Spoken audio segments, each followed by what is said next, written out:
Bienvenidos al baúl del azote de Dios. Hoy hablaremos de los hunos y de su líder, el cual puso a temblar de terror al Imperio Romano. El origen de los hunos no es muy claro, sin embargo hay una teoría que cuenta que los hunos son descendientes de la Confederación de Pueblos Xiongnu, la cual llegó incluso a someter al estado Han a pagarles un tributo. La teoría cuenta que una parte de los Xiongnu, al ver que las cosas estaban complicando dentro de la Confederación, decidieron migrar al occidente y que tiempo después estos pueblos Xiongnu se convertirían en los hunos.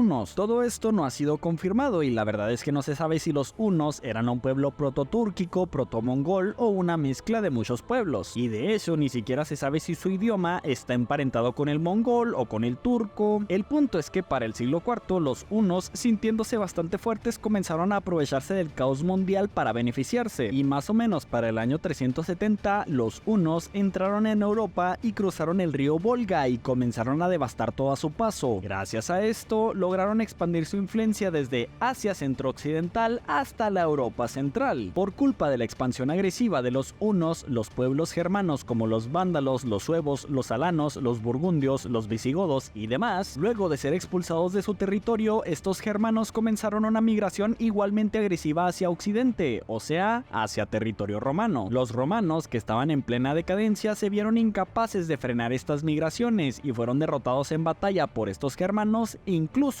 los visigodos llegaron a saquear Roma en el año 410. A pesar de que para ese momento Roma ya no era la capital del imperio, esto fue un duro golpe para el emperador Honorio. Tras varios años de hostilidades entre los romanos y los visigodos, el emperador Honorio decidió ofrecerle al rey de los visigodos, Walia, un foedus, a cambio de expulsar a los vándalos, suevos y alanos de Hispania. O sea que a cambio de tierras, estos germanos tendrían que hacer el trabajo sucio de los romanos. A estos germanos todo esto les pareció perfecto, aceptaron el trato y así fue como se creó el reino visigodo de Tolosa. Para ese tiempo sin duda el imperio romano estaba jodido y déjenme les cuento por qué. Aparte de perder una parte de su territorio para dárselo a los germanos, para el año 395 Roma se separó en dos, el occidente y el oriente, y aunque estos imperios se apoyaban mutuamente ya no era lo mismo, aunque no por eso había que subestimarlos. Y solo para que lo sepan, en el año 380 se promulgó el Edicto de Tesalónica, con el cual se decretaba el cristianismo como la religión oficial del imperio romano. Y bueno, después de ver todo este contexto, ahora sí podemos conocer a nuestro protagonista, Atila, el azote de Dios. Atila nació aproximadamente en el año 395 en el seno de la familia real de este vasto recién creado Imperio I, o bien Imperio de Rugila. Como dato, un imperio es un conjunto de muchos estados o territorios separados bajo un gobernante supremo o una oligarquía. Es decir, que aunque yo diga Imperio de los Hunos, no todas las personas que vivían en el territorio controlado por ellos eran hunos. Y los hunos como tal tenían un rey, pero se desconoce cuánta autoridad tenía este rey sobre las tribus hunas y sobre los demás reinos o tribus sometidas,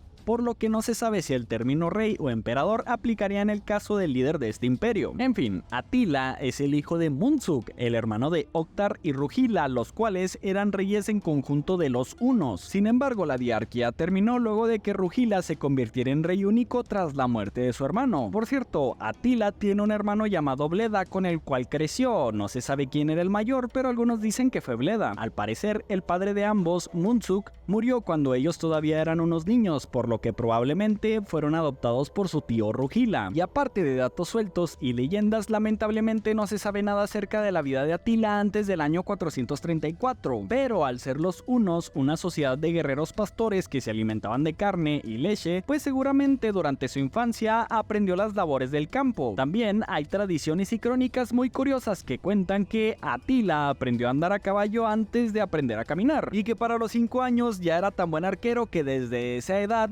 ya era capaz de defenderse y pelear con el arco y flecha. Ahora hablemos un poco acerca del nombre de Atila. Puede ser que el nombre de Atila venga de la palabra gótica Ata, que significa padre, flexionada al diminutivo, el cual era Ila, o sea que Atila significa el pequeño padre o el padrecito. Otro posible significado podría venir de la palabra turca Atli, lo que significa el ilustre, y como segundo significado, el jinete. La verdad es que esto ha sido debatido por mucho tiempo, y tal vez si su nombre ni siquiera sea uno, sino que fue tomado de otra cultura. El caso es que los romanos le conocieron como Atila y así le conocemos nosotros. Hablando de su juventud, una vez leí que Atila fue mandado a Roma aproximadamente a los 13 años para aprender latín y las costumbres romanas. Esto podría servir como explicación de por qué fue una persona tan culta y de por qué hablaba varios idiomas, pero esto es información dudosa y poco probable. Y bueno, se cree que Atila y Bleda mientras crecían fueron acumulando poder y prestigio hasta el punto en el que fueron señalados como los herederos del imperio de Rugila. En esos tiempos para los romanos, tanto orientales como occidentales, los hunos eran un mal necesario porque sí digo, por su culpa los germanos invadieron Roma, pero al mismo tiempo los hunos eran guerreros fieros que podían ser utilizados como mercenarios. Debido a esto eran muy comunes las negociaciones entre los hunos y los romanos, e incluso los romanos por un tiempo estuvieron pagando un tributo anual a los hunos para mantenerles tranquilos, contentos y pacíficos, o sea, había una relación cordial entre estas potencias. Aproximadamente en el año 434, Rugila, el rey de los hunos, falleció, y mientras en la crónica gala del año 452 menciona que Bleda sucedió a su tío, la mayoría de los historiadores cuentan que Atila le sucedió y que su hermano reinó con él. El caso es que Rugila murió por el golpe de un rayo mientras las negociaciones del conocido Tratado de Margo entre los romanos orientales y los hunos se llevaban a cabo. Los ahora reyes Atila y Bleda, en el contexto de las negociaciones, exigieron a los romanos que les entregaran a unos desertores de tribus bajo su yugo que habían huido al Imperio Romano de Oriente, entre los que se encontraban Mamas y Atacam, miembros de la familia real Una y posibles hijos de Rugila. Pues bueno, en estas negociaciones se demostró el temor que tenían los romanos de los hunos, ya que no solo se comprometieron a regresar a los renegados, sino que también tuvieron que pagar el doble del tributo ya antes mencionado. También tuvieron que abrir los mercados romanos a comerciantes hunos y pagar un rescate de 8 sólidos por cada prisionero romano tomado por ellos. Esto último nos da a entender que tal vez hubo hostilidades, por lo que al emperador del Imperio Romano Oriental, Teodosio II,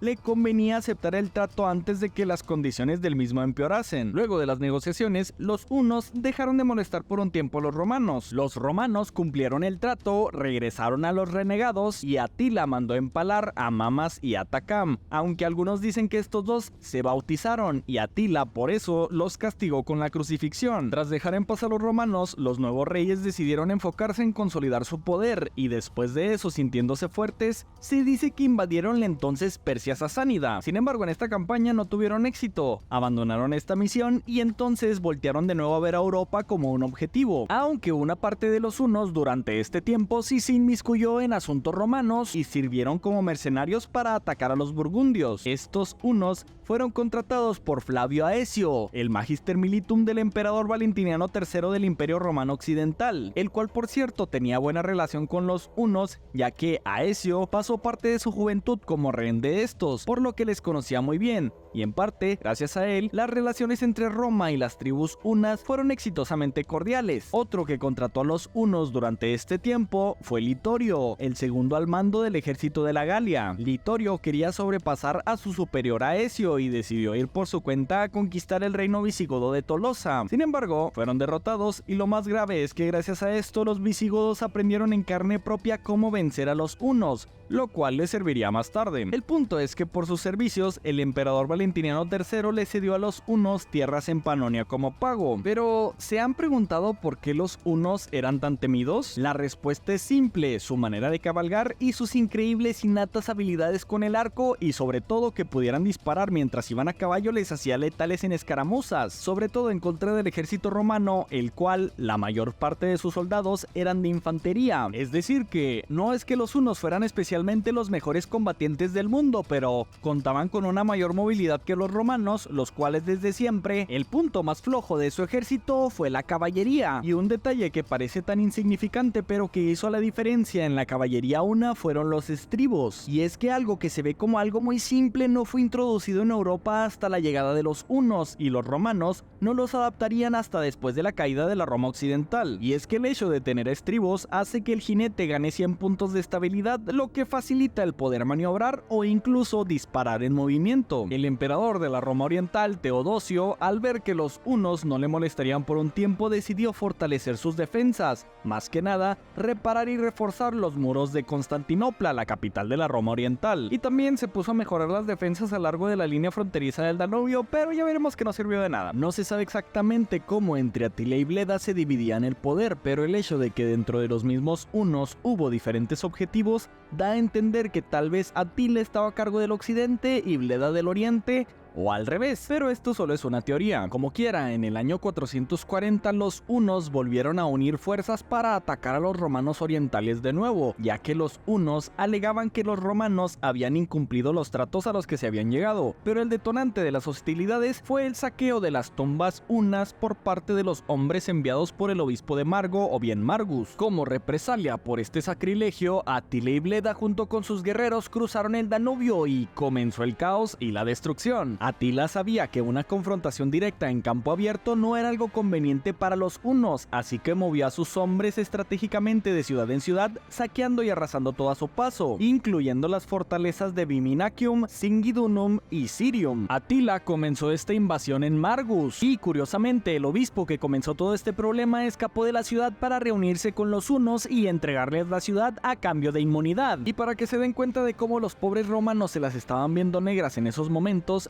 mientras los hunos atacaban estas ciudades fronterizas del Danubio, al mismo tiempo Genserico con sus vándalos se apoderó de las provincias africanas occidentales pertenecientes a la Roma occidental. Y también, por el otro lado, los persas sasánidas atacaban por el oriente a los romanos orientales. Afortunadamente para estos romanos orientales hubo una larga tregua con los hunos en el año 442, y esto fue aprovechado por Teodosio para traer a sus tropas africanas y crear más dinero para poder financiar esta guerra contra los hunos. Ahora, sintiéndose fuerte, Teodosio comenzó a ignorar las peticiones de estos invasores, lo que fue un gravísimo error, ya que Atila y Bleda tomaron esto como un insulto y en el año 443 se reanudaron los ataques. Los hunos utilizaron con éxito maquinaria de asedio como arietes y torres de asalto rodantes en el asedio de Naissus, y siguiendo el curso del río Nisaba, los hunos se apoderaron de Sérdica, Filípolis y Arcadiópolis. Posteriormente se enfrentaron a las tropas romanas en las afueras de Constantinopla y después de derrotarlas, quisieron asaltar la capital de Oriente, pero no tenían ni la suficiente maquinaria ni la suficiente experiencia para traspasar las murallas de Constantinopla. Al ver todo lo que estaba sucediendo, al emperador Teodosio no le quedó más opción que aceptar la derrota y aceptar las duras condiciones impuestas por los hunos. El emperador acordó entregar más de 6.000 libras romanas, o sea más de 1.900 kilos de oro, como indemnización por haber faltado a los términos del pacto. También el tributo anual se triplicó, alcanzando la cantidad de 2.100 libras romanas, lo que serían más o menos 700 kilos de oro, y el rescate por cada romano prisionero pasó a ser de 12 sólidos. Los hunos, más que contentos por las riquezas que acababan de obtener, se retiraron. Sin embargo, durante el periodo de calma que siguió luego de la invasión, o sea más o menos para comienzos del año 445,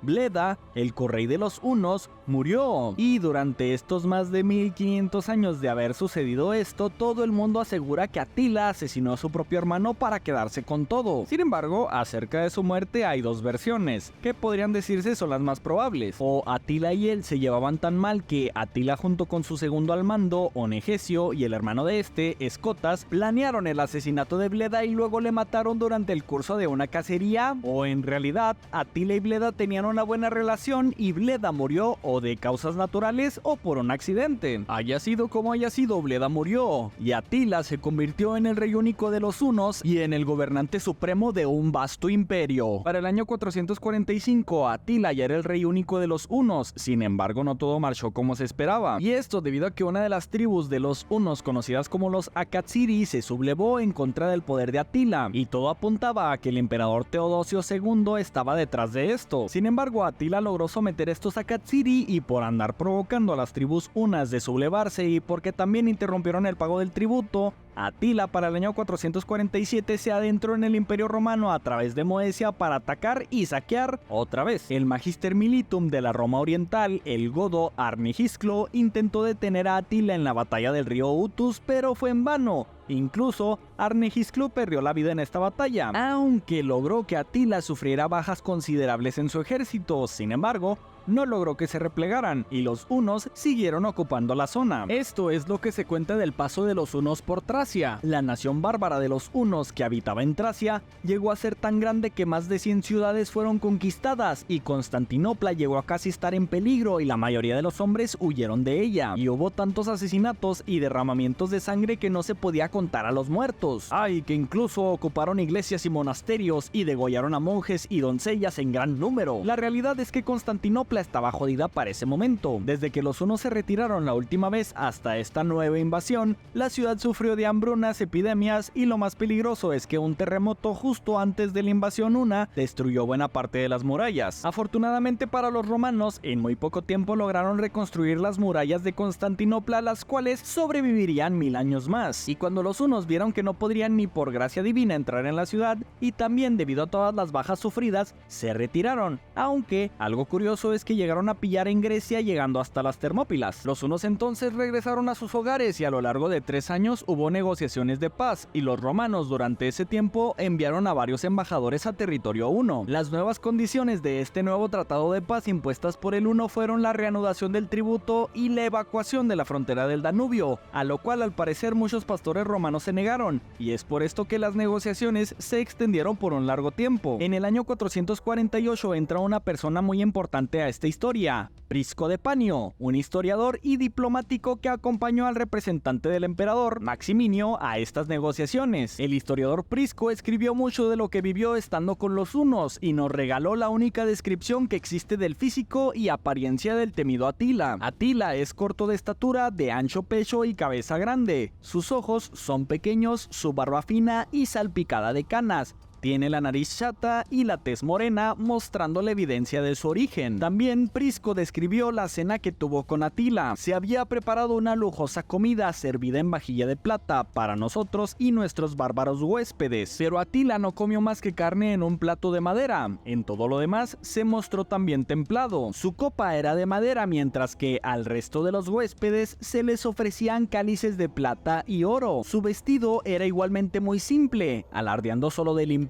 La espada que llevaba al costado, sus lazos de sus zapatos escitas y la brida de su caballo carecían de adornos, a diferencia de los otros escitas que llevaban oro o gemas o cualquier otra cosa preciosa. Prisco mencionó a las muchas esposas del rey, entre las que se encontraba Creca, la madre de Elac, su hijo mayor y sucesor, y de Dengisik y Ernak. También se cuenta que Atila no era cualquier bárbaro, era un bárbaro culto, ya que aparte del idioma huno también podía hablar y escribir latín, y hablaba griego, entre otros idiomas. En la corte de Atila se encontraban personas de diferentes naciones, entre las cuales se puede destacar a su secretario Orestes, un diplomático romano muy importante. Este Orestes es de verdad un pez gordo romano, ya que es el padre de Rómulo Augustulo, el último emperador de Roma. Prisco cuenta que durante este tiempo hubo una conjura de asesinato y el objetivo era el rey de los hunos. Resulta que el emperador Teodosio decidió ordenarle a Crisafio, un eunuco y político importante de la corte romana oriental, el asesinar a Atila. Crisafio, para cumplir su misión, sobornó a Edecón, uno de los más cercanos a Atila, para que éste le matase. Sin embargo, aunque Edecón parecía estar de acuerdo con el asesinato de su rey, terminó por contarle todo a Atila, el cual decidió perdonar a Crisafio y al emperador mientras el oro romano siguiera llegando a sus arcas. Hay algunas personas que reportan que aparte de este, hubo otros intentos de asesinato en contra del rey de los hunos. Algo importante que se puede contar acerca de Atila, aparte de que tenía muchas esposas y de su gran inteligencia, son sus compañeros, su caballo Otar y su espada, la espada de Marte. Su caballo era un tarpán, una subespecie de caballos euroasiáticos salvajes, los cuales ya están extintos. De Otar se cuenta que era un caballo con mucha personalidad y con una pisada tan imponente que la leyenda menciona que por donde su caballo pisaba ya no crecía la hierba, frase que a veces es atribuida a Atila. Y acerca de la espada, la cual fue entregada a Atila cuando todavía Prisco se encontraba cerca del bárbaro, el historiador Jordanes escribió. Dice el historiador Prisco que fue descubierta en las siguientes circunstancias. Cierto pastor descubrió que un ternero de su rebaño cojeaba y no fue capaz de encontrar la causa de la herida. Siguió ansioso el rastro de la sangre y halló al cabo una espada con la que el animal se había herido mientras pastaba en la hierba. La recogió y la llevó directamente a Atila. Este se deleitó con el regalo y, siendo ambicioso, pensó que se le había destinado a ser señor de todo el mundo y que por medio de la espada de Marte tenía tenía garantizada la supremacía en todas las guerras. Hablando de Marte y de la religión, no se sabe exactamente de qué religión era Atila. Lo que sí se sabe es que él era muy susceptible a las señales divinas, y es por esto que siempre tenía a un sacerdote adivino cerca para conocer el futuro y guiar sus decisiones. La política de Atila era muy simple: los reyes o líderes de los diferentes reinos, tribus o etnias le juraban lealtad y él a cambio les repartía el botín de guerra. Esto es importante porque todo se resume en eso: Atila dependía de los materiales preciosos que los romanos le entregaban como tributo para poder mantener la estabilidad. Es por eso que cuando este tributo faltaba, se lanzaba inmediatamente o a pillar o a forzar a los romanos a reanudarlo. A pesar de que Atila no era especialmente ávido de oro, como se puede notar en el recuento de Prisco, sí lo era de poder, por lo que de faltar este oro todo su sistema se venía abajo, lo que nos da a entender que sus leales subyugados más poderosos no estaban con él por lealtad,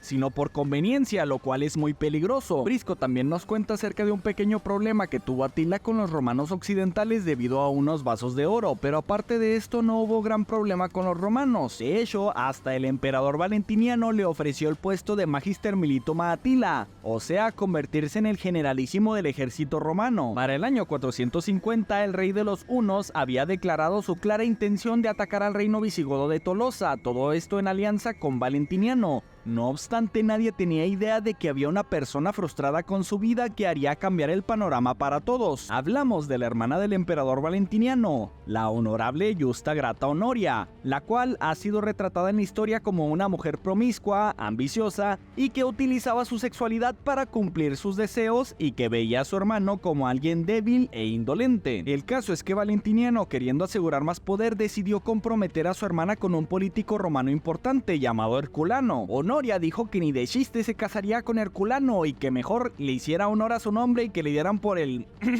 La cosa es que para salvarse de este matrimonio no deseado, la señorita, para el año 450, mandó una petición de ayuda junto con su anillo al rey de los hunos. Probablemente Honoria solamente quería que la sacasen de ahí, pero Atila interpretó esto como una propuesta de matrimonio, la cual aceptó y pidió como dote la mitad del imperio romano. Cuando Valentiniano se enteró de todo esto, naturalmente a su hermana Honoria la quería ejecutar, pero gracias a la intervención de la madre de ambos, Gala Placidia, solamente la mandó al exilio. Y luego, inmediatamente, el emperador Valentiniano tuvo que mandarle una carta a Atila explicándole la situación y negándole la legitimidad de la supuesta propuesta de matrimonio. Esto fue un duro golpe para las relaciones romano-hunas, y para complicar todavía más el asunto, en ese año el emperador de la Roma Oriental, Teodosio, murió, y el nuevo emperador, Marciano, interrumpió el pago del tributo, y aunque en venganza los hunos quisieran adentrarse a saquear los Balcanes, como durante una década es lo único que han estado haciendo, pues no había nada que saquear. Hubo otras razones para que las relaciones romano-hunas se deterioraran y Atila comenzara a ver el occidente como un objetivo de conquista, y yo les voy a contar tres de estas razones. La primera es que el rey de los vándalos, Genserico, envenenó la mente de Atila para convencerle de ir en contra de los visigodos. Esto debido a que los vándalos y los visigodos eran enemigos, y aunque prometió ayudarle en caso de una campaña en contra de estos, al último Genserico no mandó a nadie. La segunda razón es más un rumor que nada, pero se dice que Atila quería ser considerado como el Magister Militum de Occidente, y para eso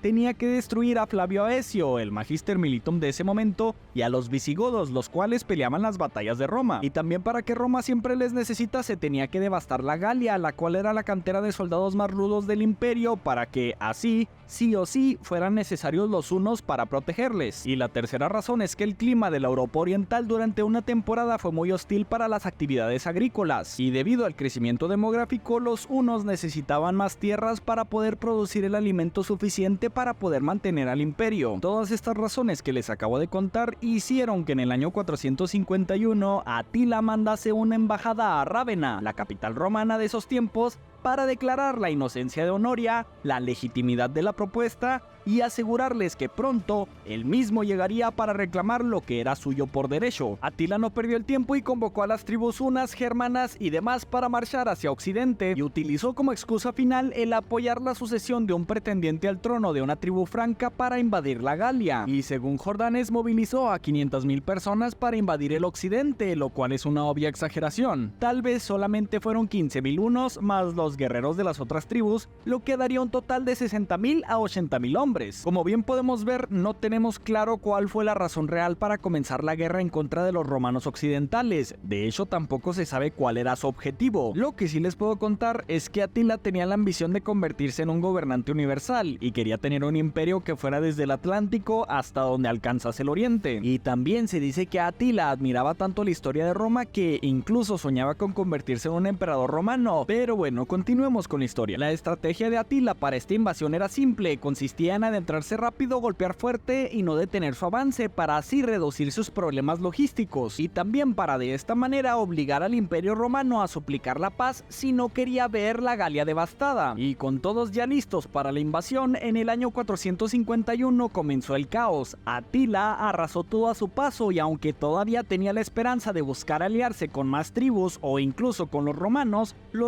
y los visigodos decidieron unir fuerzas para detener el implacable avance huno. Pero antes de que estos pudieran hacer algo, los hunos destruyeron Argentonarum, actual Estrasburgo, Augusta Wangionum, actual Worms, Mongosiacum, actual Mainz, Augusta Treverorum, actual Treveris. Por cierto, acerca de su paso por Colonia cuenta la leyenda que Atila se encontró con una joven llamada Úrsula, de la cual se enamoró. Sin embargo, Úrsula se negó a entregarse al bárbaro, por lo que ella y otras 11.000 vírgenes que se negaron a entregar su cuerpo fueron ejecutadas. En un cierto punto de la invasión, al parecer el ejército de los hunos se dividió, y mientras unos hunos atacaron el norte de la Galia, otros hunos asediaron Divodurum, actual Metz, y luego de destruir Divodurum también destruyeron Durocortorum, la actual Reims. Después de esto, las fuerzas de Atila se reunieron en Lutetia Parisiorum, actual París, a la cual lo atacó porque, como buen supersticioso, decidió hacer caso a una premonición que le decía que atacar esa ciudad sería de mal augurio. Aunque también se dice que las plegarias de Santa Genoveva tuvieron algo que ver con que el huno no atacara París. Entonces el poderosísimo Atila se dirigió a Aurelianum, actual Orleans. Tomar la ciudad de Aurelianum era estratégicamente importante porque, de ser tomada, podría servir de base para lanzar ataques directamente a los visigodos. Mientras tanto, para esos momentos, el ejército romano bajo el mando de Aecio ya estaba en movimiento y se dirigía a Aurelianum para presentar batalla a los hunos. Acerca de lo que sucedió en Aurelianum hay varias versiones, pero yo les voy a contar dos. O bien, los hunos penetraron en la ciudad y hubo una sangrienta batalla, pero se retiraron cuando vieron llegar a los romanos, o al llegar a Aurelianum, el rey de los alanos, Sangibano, le prometió a Atila entregar la ciudad. No obstante, justo cuando la ciudad estaba a punto de caer en las garras de los hunos, apareció Aecio, que como pudo, logró convencer al rey del reino visigodo, Teodorico, de unirse a sus 15.000 soldados para repeler al invasor. Y al ver la coalición de romano-godos, Sangibano retiró su promesa y decidió unirse a las tropas de Aecio para atacar a Atila, y obviamente no entregó la ciudad. Haya sido como haya sido, Atila, viendo que el enemigo tenía una fuerza considerable, decidió retirarse. Sin embargo, Aecio no tenía intenciones de dejar que los hunos escaparan tan fácilmente, así que les persiguió hasta que Atila se dio cuenta que no había otra opción, tenía que presentar batalla sí o sí, y el rey de los hunos eligió a los campos cataláunicos, un lugar más ventajoso para su ejército en caso de un enfrentamiento directo entre ambos ejércitos, como lugar para la batalla. Y en este punto llegamos al momento cumbre de la vida de Atila y de su contrincante Aecio. Estaba a punto de comenzar la batalla de los campos cataláunicos, una de las batallas más sangrientas, importantes y épicas de la antigüedad. No se sabe exactamente en dónde se llevó a cabo esta batalla, pero se cree que fue cerca de la actual comuna de Châlons-en-Champagne, y la fecha se cree que fue el 20 de junio del año 451, aunque antes de la batalla hubo una sangrienta escaramuza, un ataque nocturno por parte de los alios contra los gépidos de Atila, la cual dejó muy tocada la moral bárbara, siendo todo esto un preámbulo de la encarnizada batalla que se aproximaba. Las fuerzas enfrentadas en esta batalla varían dependiendo a quien le preguntes. Hay algunos que dicen que fueron miles de cientos de hunos contra 140.000 romano-godos. Fuentes modernas estiman que fueron 60.000 hombres en el bando de Atila contra 50.000 en el bando de Aecio. La batalla comenzó con una escaramuza por la supremacía territorial. Resulta que en el campo de batalla había una colina la cual ofrecía una posición tácticamente ventajosa al bando que se posicionase en ella, y en las primeras horas del día los hunos se lanzaron a la carga para adueñarse de la colina. Sin embargo, los romano-godos bajo el mando del príncipe visigodo Turismundo pudieron repelerlos y adueñarse del terreno alto, y les juro que pasé horas investigando solamente para saber en qué parte del campo de batalla se encontraba la colina. Leí como 30 versiones de lo que sucedió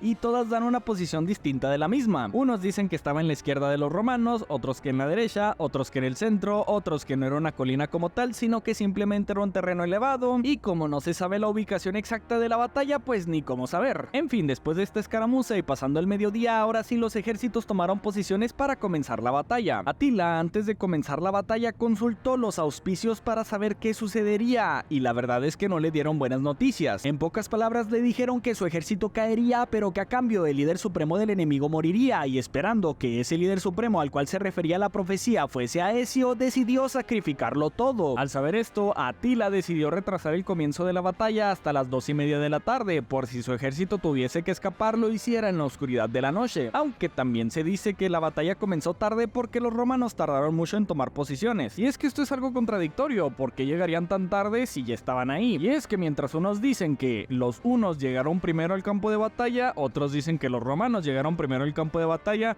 En fin, pónganse de acuerdo, por favor. Lo cierto es que Atila no confiaba en su ejército y no mostraba la misma confianza que siempre había tenido para esta batalla. Erróneamente pensó que la enemistad pasada de los visigodos y los romanos haría que uno de los dos bandos le apoyase, pero no sucedió así. Atila eligió ese lugar porque las llanuras de aquel sitio serían ventajosas para las tácticas de sus jinetes, pero la realidad es que era una batalla que Atila nunca quiso librar, y aún así preparó a sus hombres para la batalla. Los romanogodos, ansiosos de una victoria, llegaron al lugar de la cita y Aecio los posicionó de esta manera: los romanos en el ala izquierda, los visigodos en el ala derecha y los alanos, que eran pocos, en el centro. La estrategia de Aecio era atraer a los hunos al centro para que atacaran a los débiles alanos y poder cerrarlos con un flanqueo para así neutralizar la gran movilidad de sus jinetes. Atila, por su parte, sabía que los alanos eran débiles y que no eran de fiar, así que su estrategia era ir por los alanos, ponerlos en fuga, y al hacerlo, el ejército de Aecio quedaría partido en dos, y así podrían rodear a los romanos y a los visigodos y aniquilarles. Obviamente todo esto en caso de que los gépidos y los ostrogodos hicieran bien su trabajo, y a raíz de todo esto, Atila puso a sus hunos en el centro, a los gépidos en el ala derecha y a los ostrogodos en el ala izquierda, y a los demás de las tribus germanas los repartió por todos lados. Aecio fue muy inteligente a la hora de desplegar al ejército, ya que aprovechó el terreno elevado debidamente, lo que les obligó a los hunos y a los germanos desplazarse más lento y con menos comodidad, y aparte esto le dio toda la ventaja a la infantería pesada romana, que cabe aclarar que aunque el imperio estaba en decadencia, la infantería pesada romana seguía siendo la mejor infantería del mundo. A Atila esto no le incomodaba porque su caballería de arqueros normalmente utilizaba técnicas como arrojar redes o cuerdas para inmovilizar al enemigo para después ejecutarles fácilmente, por lo que tener el terreno elevado o no era irrelevante. Sin embargo, no todos en su ejército eran hunos. Después de todo este preámbulo, la batalla comenzó. Los gépidos se lanzaron primero a atacar a los bien posicionados romanos, luego los hunos y los ostrogodos se abalanzaron contra los alanos y los visigodos respectivamente. La batalla inmediatamente se tornó violenta y durante aproximadamente 4 horas la carnicería fue brutal para ambas facciones. ¿Se acuerdan que les conté acerca de una colina? Bueno, pues según Jordanes, la pelea por la supremacía de la colina sucedió al principio de la batalla y no antes, como mencioné. El punto es que al ser repelidos los del bando de Atila se reagruparon, y entonces el rey de los hunos tuvo el tiempo para ponerse al frente de su ejército y comenzó a dar un discurso. El hecho de que Atila se haya puesto a dar un discurso en medio de la batalla ha sido refutado por muchos historiadores. Sin embargo, muchos están de acuerdo en que la pelea por la colina se convirtió en el objetivo principal de ambos bandos a lo largo de la batalla. Los primeros en caer, presos del pánico, como bien predijo Atila, fueron los alanos de San Gibano, los cuales comenzaron la retirada. Atila, en vez de perseguirles, decidió virar a su izquierda y atacar por el flanco a los visigodos. Por esos momentos sucedió algo muy trágico. El rey Teodorico se cayó de su caballo cuando trataba de animar a los suyos a continuar la batalla, y debido a la presión del combate accidentalmente fue pisoteado por los suyos, lo que le provocó la muerte, aunque hay quien dice que en realidad murió a manos de un ostrogodo de nombre Andaj,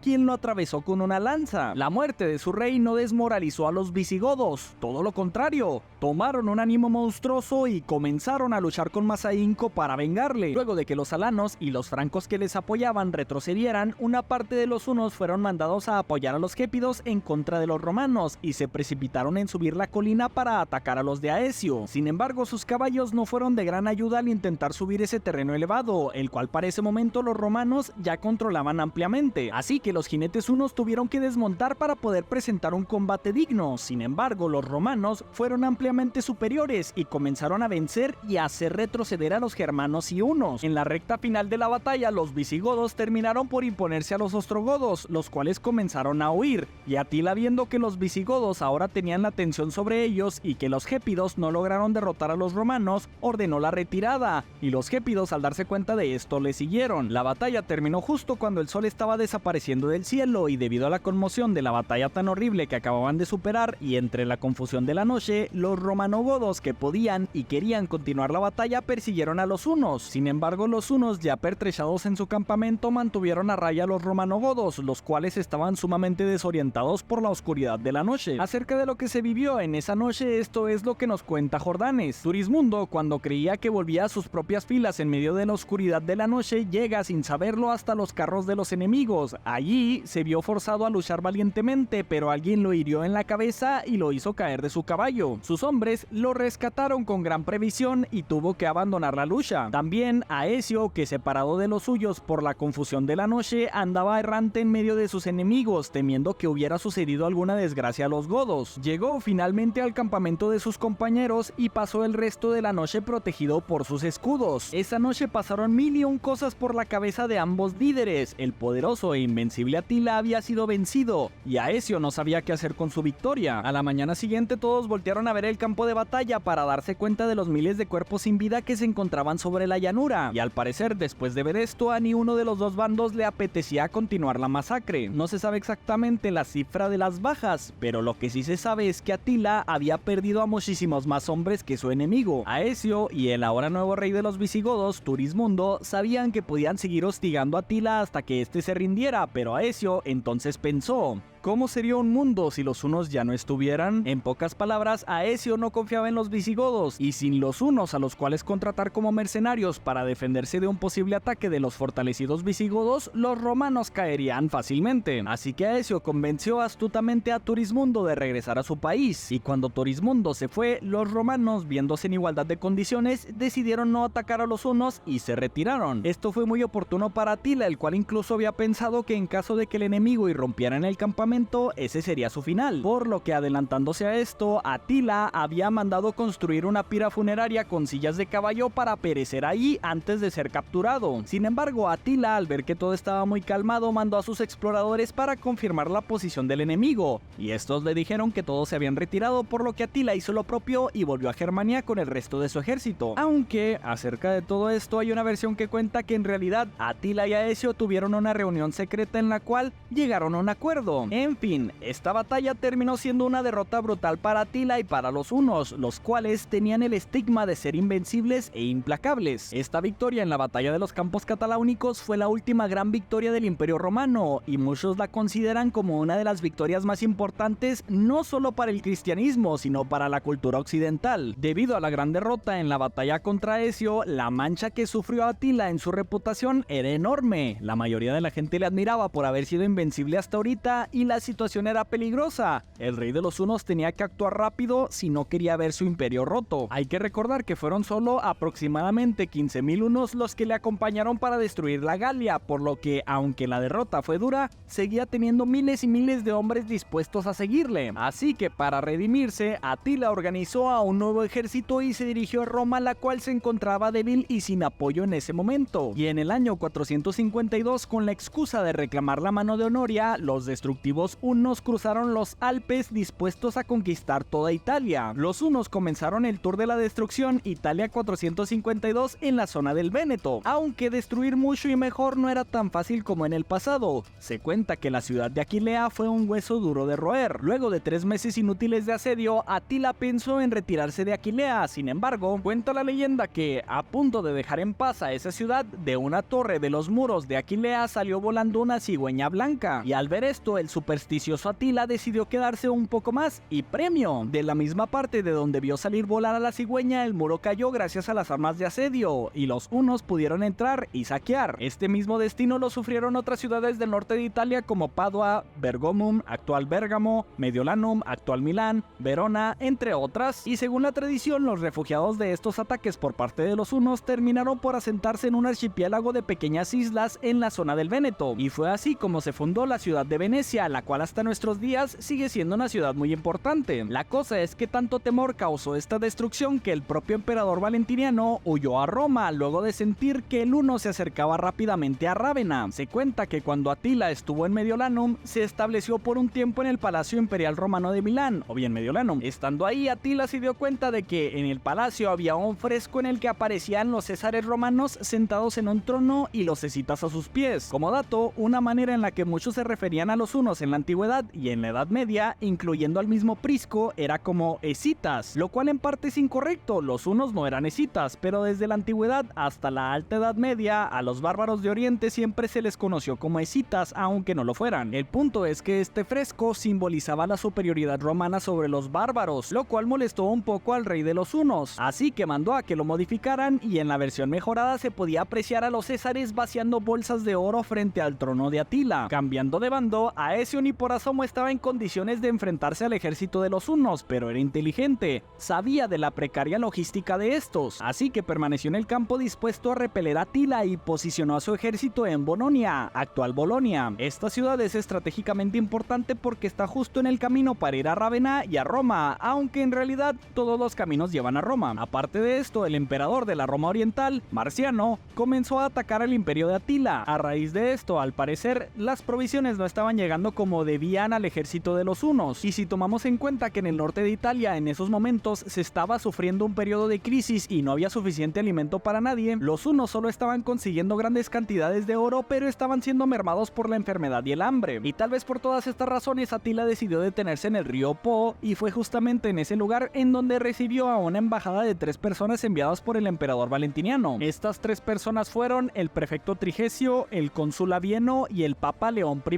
Y tras una junta con estas personas y una plática con el papa, Atila decidió súbitamente abandonar su idea de conquista y regresar a casa. Nadie sabe acerca de qué platicaron el papa y Atila, y nadie sabe cuáles fueron las razones reales para dar marcha atrás a la invasión, aunque hay muchas teorías y explicaciones para esto. Una de estas puede ser la influencia de las palabras del papa, otra que su ejército estaba débil y su imperio estaba siendo atacado, otra puede ser porque, no sé si ya se los mencioné, pero Atila era muy supersticioso y debido a esto temía que luego de saquear Roma terminara muerto poco después, como le sucedió al visigodo Alarico luego de saquear Roma en el año 410. Pero es que lo impresionante es que ni siquiera reclamó las tierras que ya había conquistado en el norte de Italia, simplemente se fue. Algunos reportan que luego de esto Atila volvió a atacar la Galia en el año 453 en una excursión en contra del rey de los alanos. No obstante, fue repelido por los visigodos de nuevo. Esto podría ser una muestra de la total decadencia de las fuerzas y la moral de estos pastores guerreros hunos. Haya sucedido esto o no, lo cierto es que Atila tenía la intención de ahora adentrarse en Oriente y atacar Constantinopla para obligar a Marciano a ceder ante sus peticiones, y en lo que esperaba a que sus planes tomasen forma, mientras tanto Atila se encontraba en el valle de Tisa, en la actual Hungría, a principios del año 453, y ya que andaba por ahí decidió casarse de nuevo, porque si ya tiene 6, ¿por qué no tener 7 esposas? La verdad es que desconozco el número de esposas que tuvo, simplemente se mencionan que eran muchas. Aquí lo importante es que durante la celebración de su boda, Atila murió repentinamente. Esto es lo que escribió Jordanes acerca de esta boda y lo que sucedió al día siguiente. En el momento de su muerte, Atila, según cuenta el historiador Prisco, acababa de unirse en matrimonio con una joven muy hermosa llamada Íldico, después de haber ya tenido innumerables esposas, como es costumbre entre los de su raza. Durante el banquete de bodas se puso excesivamente contento y, abrumado por la somnolencia que le producía el vino, se fue a la cama y se quedó dormido boca arriba. Entonces, la sangre que solía brotarle por la nariz en abundancia no pudo salir por su conducto habitual y, tomando una dirección fatal, se le introdujo por la garganta y lo ahogó. Así fue como este rey, que había conseguido la victoria en tantas batallas, tuvo un final vergonzoso y pereció víctima de su propia borrachera. Al día siguiente, como había transcurrido ya una gran parte de la jornada, los sirvientes reales, sospechando que le había ocurrido alguna desgracia, fuerzan las puertas de su estancia y descubren a Atila muerto a causa del brote de sangre, sin ninguna otra herida, y a su joven esposa llorando a su lado cubierta por un velo. Entonces, según la costumbre de aquel pueblo, los hunos se arrancaron parte de sus cabellos y desfiguraron sus horrendos rostros con profundas heridas, para que este ilustre guerrero no fuera llorado con lamentos y lágrimas mujeriles, sino con la sangre de sus hombres. En relación con esta muerte, sucedió también un hecho prodigioso. A Marciano, el emperador de Oriente, que estaba preocupado por un enemigo tan despiadado, se le apareció en sus sueños la divinidad y le mostró el arco de Atila Atila roto, precisamente el arma de la que estaban tan orgullosos los hunos. Y es que Atila se había hecho tan temible para los grandes imperios que hasta las divinidades parecían querer anunciar su muerte a los reyes, como si se tratara de un regalo. Así es, amigos, Atila murió y como pasa siempre hay varias versiones de lo que sucedió. Como cuenta Jordanes, fue a causa de una hemorragia, ya sea nasal o interna. Se dice que esta hemorragia fue provocada por varices esofágicas, las cuales le provocaron una hemorragia digestiva. Y de por sí una de estas hemorragias es peligrosísima, más si estás borracho. Otra de las versiones cuenta que esta hemorragia fue causada por envenenamiento y es probable. Tal vez alguno de sus hijos estaba ansioso por gobernar o alguno de sus gobernados estaba ansioso por independizarse. Otra versión de su muerte es que Íldico mató con una daga a Atila, sin embargo todo el mundo ve esto como muy romántico y poco probable. Al último, Atila fue enterrado en un sarcófago triple de oro, plata y hierro junto con el botín de sus conquistas. Y para que nadie supiera la ubicación exacta del lugar en donde reposaría este temido guerrero, los que prepararon los servicios funerarios y los que le enterraron fueron ejecutados y el secreto murió con ellos. Luego de todo esto, el hijo y sucesor de Atila, Elac, subió al trono del imperio, pero como siempre sucede en todas las sucesiones, hubo rebeliones. Elac tuvo que hacer frente a la rebelión de sus hermanos Dengisik y Ernak, los cuales querían un pedazo del territorio de su padre, y luego de esto también el separatismo de sus nuevos gobernados. El imperio de Atila no tardó en disolverse y ya para el siguiente año todo había acabado. Los hunos dejaron de ser una amenaza para siempre. Esto fue perjudicial para Roma porque sin estos guerreros, los cuales aunque eran hostiles,